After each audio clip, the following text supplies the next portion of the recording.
Hi, my name is Haley Gerald, and today we're going to be discussing atrial fibrillation, also known as AFib. Atrial fibrillation is the most common type of heart arrhythmia, and it's due to an abnormal electric activity within the atria of the heart, causing them to fibrillate. It's characterized as a tachyarrhythmia, which means that the heart rate is often fast. This arrhythmia may be proximal, which is less than 7 days, or persistent, more than 7 days. Due to its rhythm irregularity, blood flow through the heart becomes turbulent and is a high rate going through the heart. Blood flow through the heart becomes so turbulent that there's a chance of forming a thrombus, a blood clot, which can ultimately dislodge and cause stroke. AFib is the leading cardiac cause of a stroke.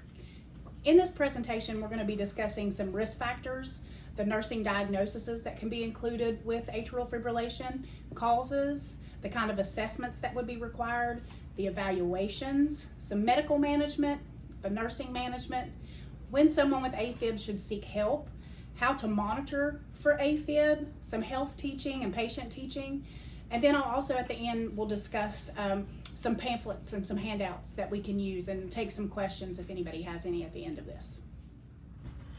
Some risk factors I've included here for atrial fibrillation is excessive alcohol intake, thyroid disorder, advancing age, the male gender, inflammation, sleep apnea, a family history of AFib, cardiovascular disease, and echocardiographic abnormalities.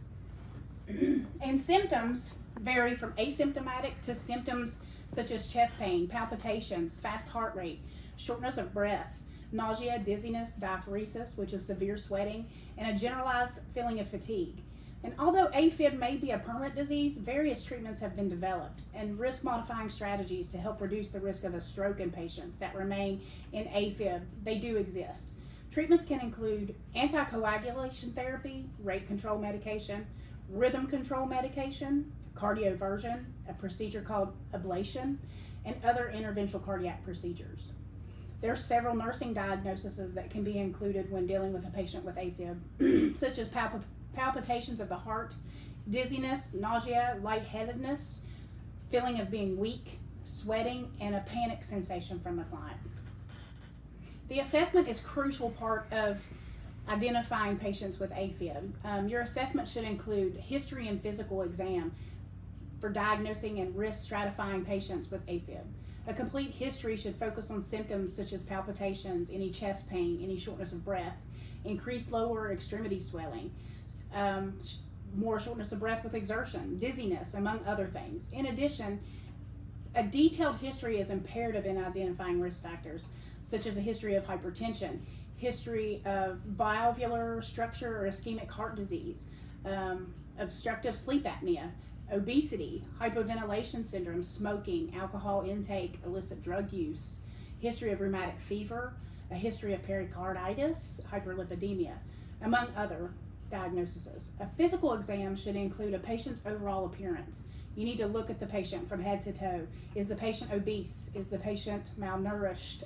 Examine the patient's neck for signs of JVD, carotid bruits, the circumference of the neck. A cardiovascular exam should consist of carefully auscultating all 4 cardiac posts of the heart and palpating for apical impulse.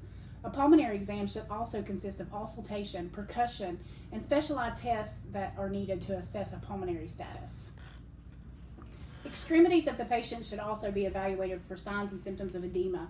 Peripheral pulses should be checked in both the upper and lower extremities, and the skin should be assessed for signs of PVD, such as hair loss and the skin breakdown. An abdominal exam should consist of palpating the aorta, listening to the abdominal areas for bruits, listen for bowel sounds. Are they active? Are they hypoactive? And depending on the severity of the atrial fibrillation, signs and symptoms can range from none to evidence of acute heart failure. Then we'll move on to an evaluation. Aside from a detailed history and the actual physical exam, an ECG is critical in making the diagnosis of AFib. On an ECG, which I've got some examples here if you can see, of an ECG of a patient with AFib.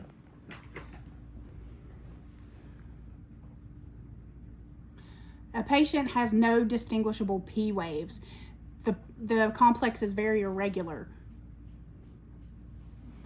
For example, you can see that the P waves are missing in these printouts of the ECG. Very irregular. Lab work is also required to evaluate for the causes of AFib. For example, a CBC for infection, a BMP for electrolyte abnormalities, thyroid function tests to evaluate for hypothyroidism, and a chest x-ray to evaluate the thorax for any abnormalities. It's imperative to evaluate the patient for a pulmonary embolism, for example, with a D-dimer or a CT scan, because right heart strain can lead to AFib, atrial malfunctioning, and result in atrial fibrillation. The patient should be risk stratified for pulmonary embolism using a PERC or a Wells criteria. In addition, a transoesophageal echocardiogram should be done for these patients to evaluate for an atrial thrombus secondary to atrial fib. It is important to note that a transesophageal echocardiogram, also known as a TEE, should always be done prior to cardioversion for these patients to minimize the risk of a stroke. If the patient is hemodynamically unstable, immediate cardioversion with anticoagulant therapy is indicated. TEE is recommended prior to any cardioversion. However, if the patient is in hemodynamic stability due to AFib with a rapid ventricular response, cardioversion can be done and may be performed without a prior TEE. But if the patient has evidence of rapid ventricular response, rate control should be initiated using beta blockers or a calcium channel blocker. These medications can be used IV pushes or drips. Typically, the patient's given a bolus and then started on a drip if symptoms don't resolve. Digoxin by mouth can be considered as a rate control agent, but it's not recommended as a first-line agent due to its side effects and tolerance. Amiodarone can also be considered for a rhythm controlling agent, but it's also not a first-line therapy in an acute setting. Amiodarone is also considered as a rhythm control, but cardiology should be consulted prior to the use of this drug.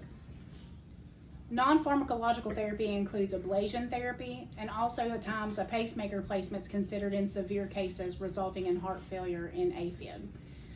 Some nursing management skills that can be done with a patient for AFib, we need to, as nurses, obtain a 12-lead ECG, chaotic rhythm with no P waves, measure vital signs, and if unstable, they may need cardioversion. We can hook the patient up immediately to a cardiac monitor, administer drugs as prescribed by the physician, administer anticoagulant therapy as prescribed by the physician, and do neurovital checks. A patient should seek help when hemodynamics are unstable, a loss of consciousness, an altered mental status is noted, the extremities become cold, or a patient becomes unresponsive. Some health teaching and health promotion tips should be to take medications as prescribed by your physician. If you smoke, stop smoking, and follow up with your clinician for all your appointments as scheduled. I've also provided some pamphlets that you can look up on your own as well at stopafib.org. It's provided by the American Heart Association, and you can identify potentials for your AFib by just doing this little checkoff sheet. So you can look at that on your own time. It's a very good resource. And I've also included an AFib symptom tracker, which is very good to keep at home before you go to your follow-up appointment with your physician. You can also find this at stopafib.org, provided by the American Heart Association. And you can just follow these, check them off, and provide them and take them to your next appointment. Atrial fib is a common disease that affects many individuals. The prevalence of this disease increases with age, with the most severe complication being an acute CVA, a stroke. Due to the irregularity of the atria, blood flow through the chambers become turbulent, leading to a blood clot. This blood clot is commonly found in the atrial appendage. The thrombus can dislodge and immobilize to the brain or other parts of the body. It's important for the patient to seek medical care immediately if they are experiencing any chest pain, palpitation, shortness of breath, severe sweating, or extreme dizziness. So that concludes my presentation on this topic. Is there any questions or concerns that I can discuss it further? Yes. How often should I be taking my blood pressure at home?